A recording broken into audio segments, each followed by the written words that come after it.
ذخيرة شديدة الانفجار HE هاي تبلت ذخيرة شديدة الانفجار يتم قصف المناطق المدنية. يحتوي على عدد 2 قذائف من الهاون من العيار الكبير، عيار 120 ملم، طبعا لا يستخدم الا في معارك الحربيه الكبيره.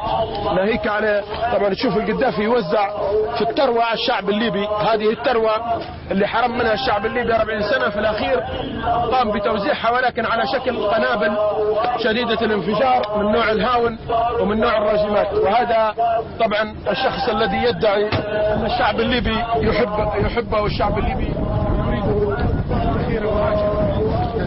كل هذه الذخائر الموجودة هذه الأكداس تم قصف منطقة أبو روية وزاوية المحجوب، منطقتي أبو روية وزاوية المحجوب لمدة أكثر من 2 أسبوع متواصلين بالقصف المتواصل اليومي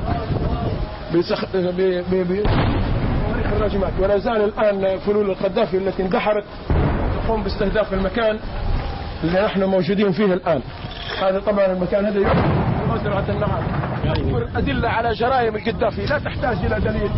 كل هذه الأكداس من ذخيرة الهاون ذو الحجم الكبير عيار 120 ملم تم قصفها على المناطق المدنية. لا يوجد جيش أصلا يقاتل القذافي، والآثار موجودة. تم محي مناطق تدميرها تدميرا كامل وإعادتها إلى العصر الحجري، وأنتم تشهدون على ذلك. هذه كلها ذخيرة مستقبلة. كل هذه الذخيرة كما تلاحظون الآن.